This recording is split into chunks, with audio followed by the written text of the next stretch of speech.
প্রিয় শিক্ষার্থী বন্ধুরা, তোমরা কেমন আছো? আমার চ্যানেলের পক্ষ থেকে তোমাদের সবাইকে অভিনন্দন। গত পর্বে আমি তোমাদের এখানে এই কাজগুলো নিয়ে সমাধান করেছিলাম এবং আরও কিছু গুরুত্বপূর্ণ টপিকস নিয়ে বলেছিলাম। তো আজকে আমরা এই 12 পৃষ্ঠায় যে 1.8 সংখ্যারেখায় মূলদ ও অমূলদ সংখ্যাকে প্রকাশ, এখান থেকে আলোচনা করব। তো প্রথমে আমরা আসি সংখ্যারেখার মূলদ সংখ্যা। সংখ্যারেখায় কিভাবে মূলদ সংখ্যাকে স্থাপন করতে হয় সে বিষয় নিয়ে এবারে আলোচনা। তো নিচের সংখ্যা রেখাটি লক্ষ্য করি। এখানে দেখো 0, 1, 2, 3, 4, 5 কয়েকটি সংখ্যায় দাগাঙ্কিত আছে সংখ্যা রেখাটি।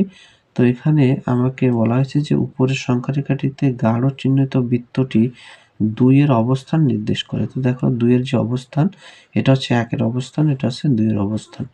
তো 2 এর অবস্থান নির্দেশ করে।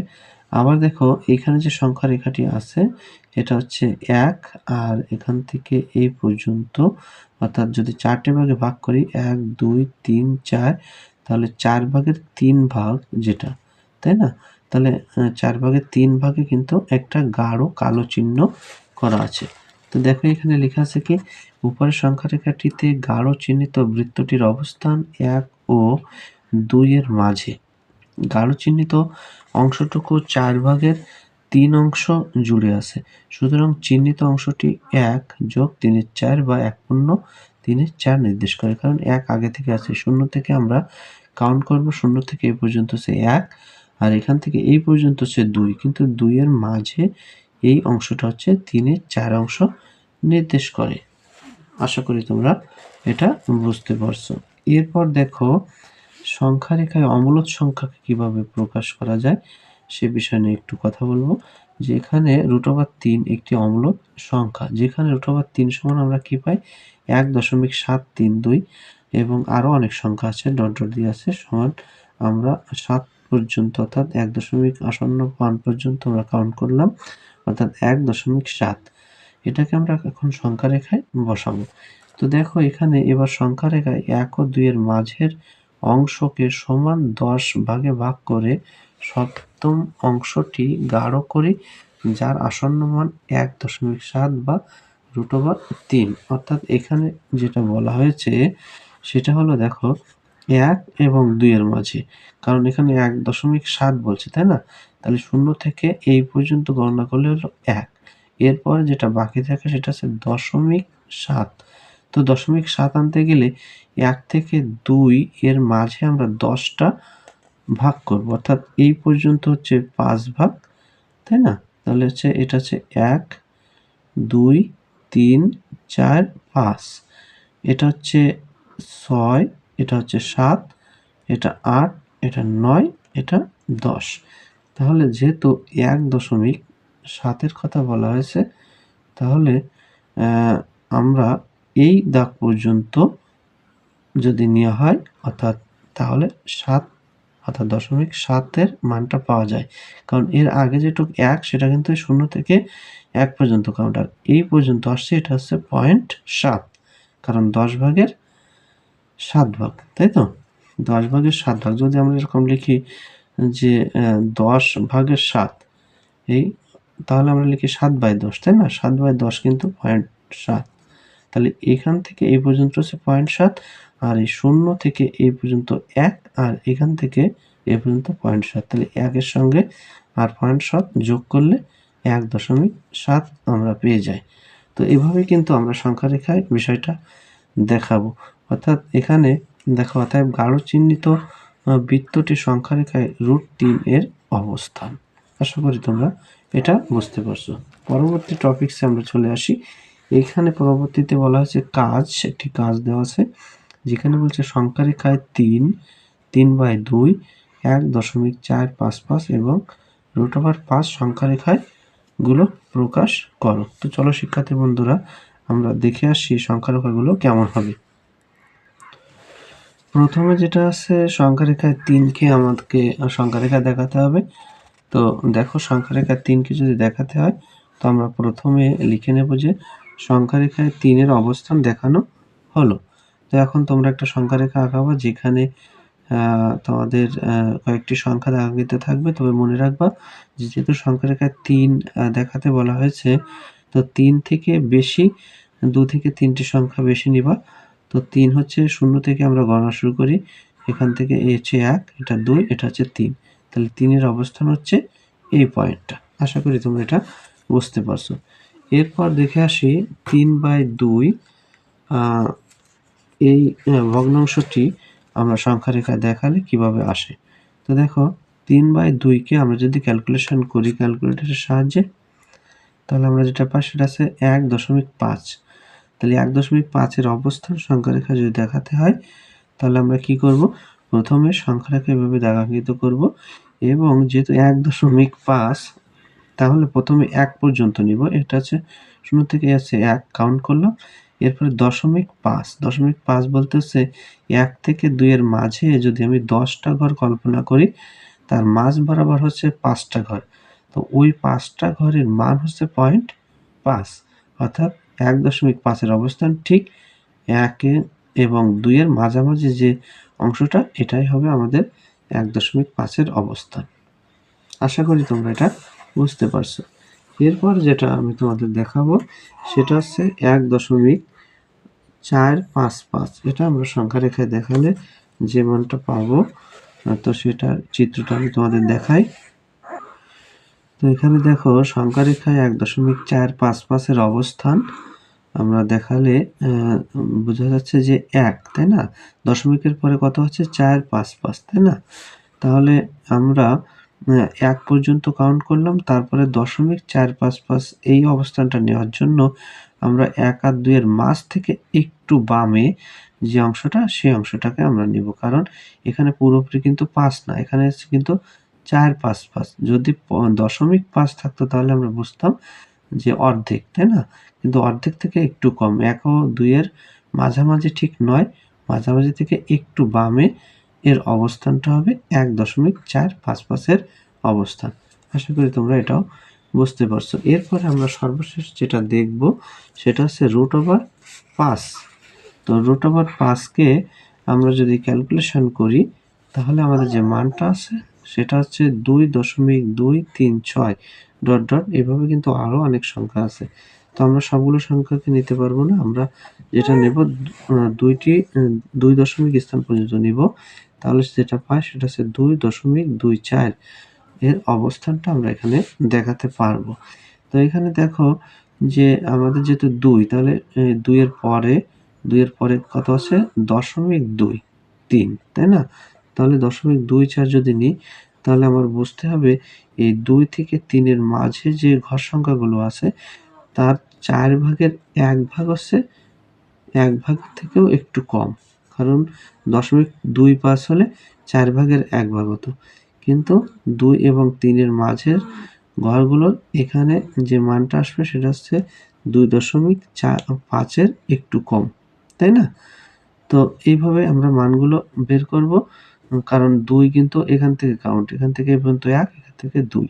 তাহলে দশমিকের আগের সংখ্যাগুলো আমরা এভাবে কাউন্ট করব এবং দশমিকের পরে যে অংশটুক সেটুকু আমরা কি করব, এবং ২ আর ৩ এর মাঝামাঝি যে ঘর সংখ্যা তার ৪ ভাগের ১ ভাগের মান হচ্ছে ০.২৪। আশা করি তোমরা সংখ্যা রেখা এভাবে প্রত্যেকটা আ ভগ্নাংশ তোমরা বসাতে পারবে বা সংখ্যা পূর্ণ সংখ্যা হলেও বসাতে পারবে।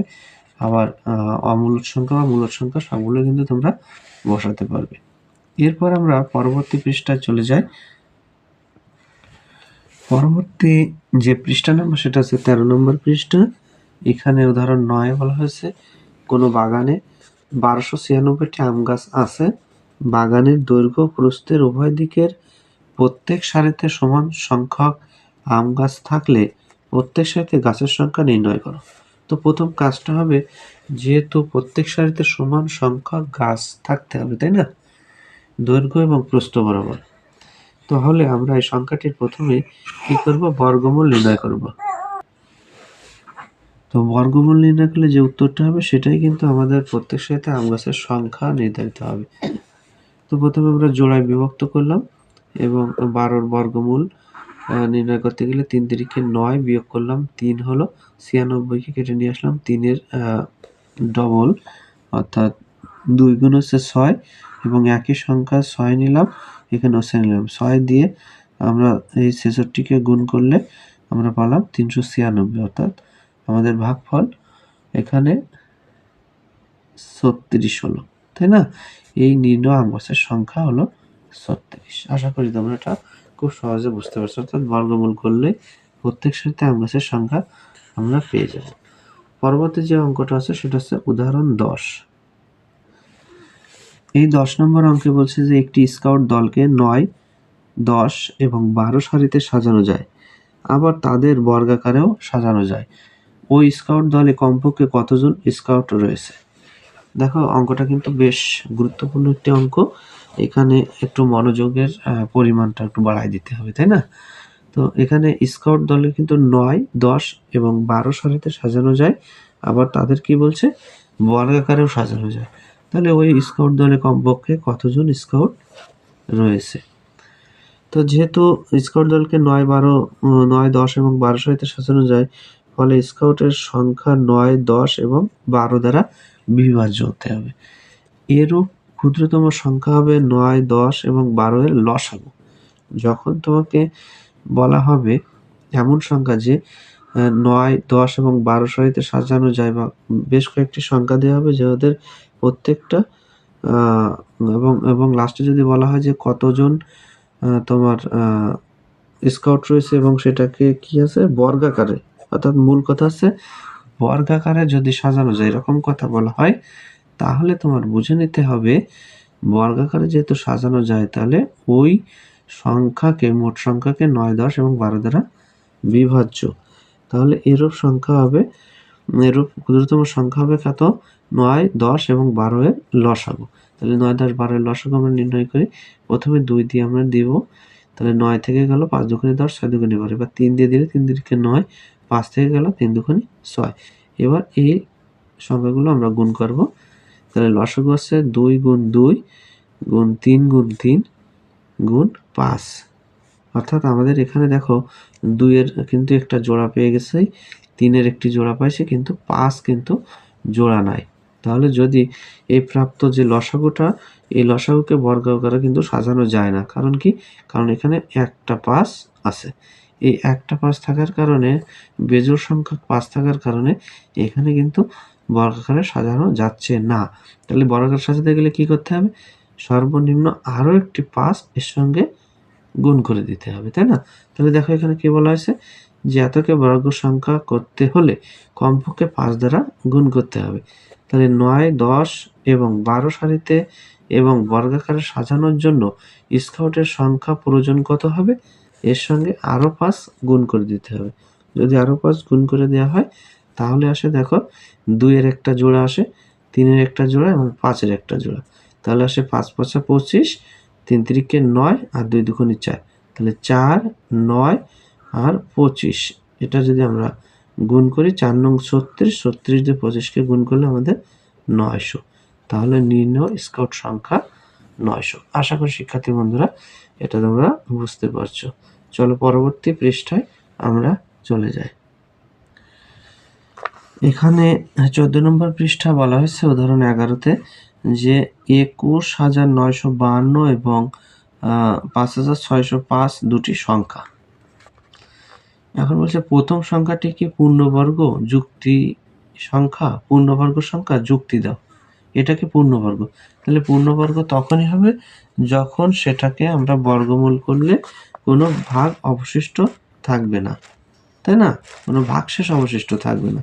তো আমরা একটু সেটা দেখি যে এটা করেও আমরা দেখতে পারি। আবার দেখো আরেকটা বিষয় করা যায় যে আমরা কিন্তু জানি যে সংখ্যা সর্ব ডান দিকের অঙ্ক, অর্থাৎ একক স্থানীয় অঙ্ক 2, 3 বা 7 বা 8 বা পূর্ণবর্গ নয়, অর্থাৎ ডান দিকের অঙ্ক অর্থাৎ একক স্থানীয় অঙ্ক 2 বা 3 বা 7 বা 8 তা পূর্ণবর্গ নয়। এখানে দেখো 2, এটা কিন্তু পূর্ণবর্গ নয়, তাই না? তারপরে যেহেতু 21, 9, 5, 2 সংখ্যাটির একক স্থানীয় অঙ্কটি 2, সেহেতু সংখ্যাটি পূর্ণবর্গ নয়। এ কিন্তু আমরা এক কথায় বলে দিতে পারি। কারণ পূর্ণবর্গ হতে গেলে যে শর্ত সেটা এখানে নেই। এরপর দেখো, তো এখানে একটা বিষয় আমরা আরো স্পষ্ট হতে পারি যে দেখো, এখানে তোমার যে সংখ্যাটা দেওয়া আছে, এখানে লাস্টের যে অঙ্কটা এটা 2। তো আমাদের একটি নিয়ম আছে যে বর্গ সংখ্যা কখন হবে, বর্গ সংখ্যা তখনই হতে পারে, একেবারে হবে কথা নয়, হতে পারে যখন সর্বডানের একক স্থানীয় অঙ্ক 0, 1, 4, 5, 6 বা 9 হবে। এমন যদি হয় তাহলে হচ্ছে বর্গ সংখ্যা, আর যদি এমন না হয় তাহলে সেটা বর্গ সংখ্যা নয়। তো দেখো, বর্গ সংখ্যা হতে গেলে আমাদের এই অংশগুলো থাকতে হবে, অর্থাৎ 0 থাকতে হবে, 1 হতে হবে, 4, 5, 6 বা 9 থাকতে হবে। তো এখানে দেখো এই 2 আছে, 2 থাকলে কিন্তু পূর্ণবর্গ হবে না।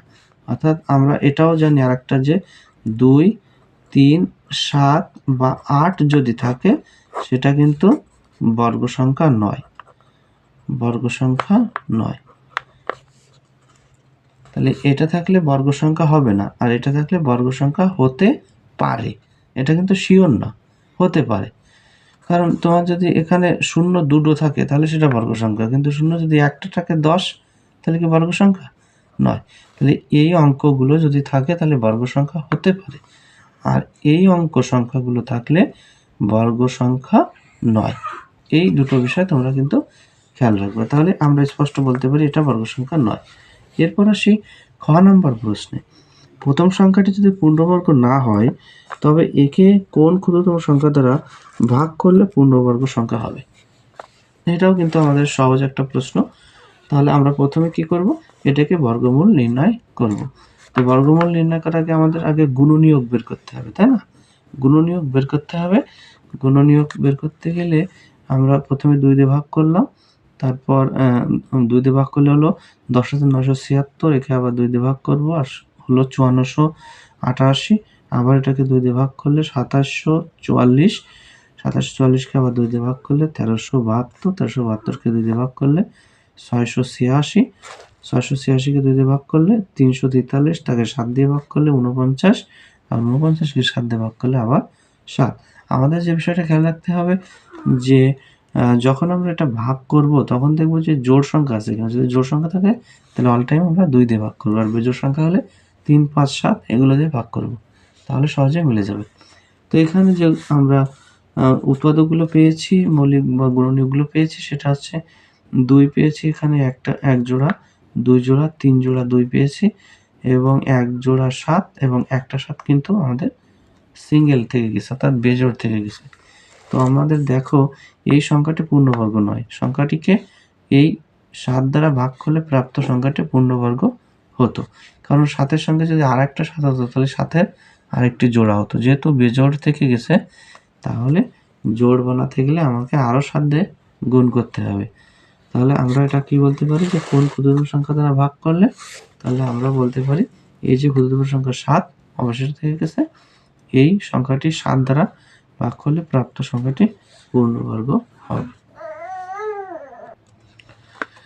এরপর গ নম্বর যে প্রশ্নটা আছে সেটা হচ্ছে দ্বিতীয় সংখ্যাটির সাথে কোন ক্ষুদ্রতম সংখ্যা যোগ করলে যোগফল একটি পূর্ণবর্গ সংখ্যা হবে? এটা হচ্ছে 5605।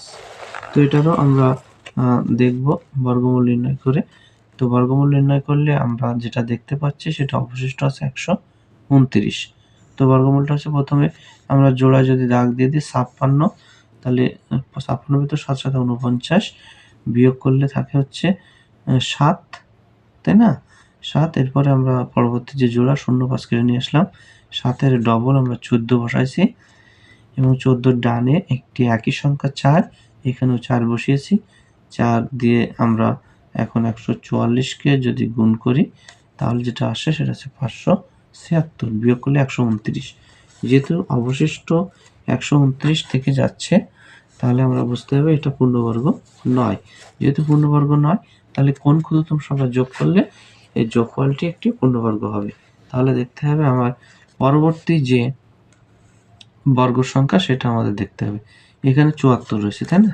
তো ৭৪ এর পরবর্তী বর্গ সংখ্যা হচ্ছে ৭৫, তাহলে ৭৪ যোগ ১ ৭৫, তাহলে ৭৫ এর বর্গ হচ্ছে ৫৬২৫।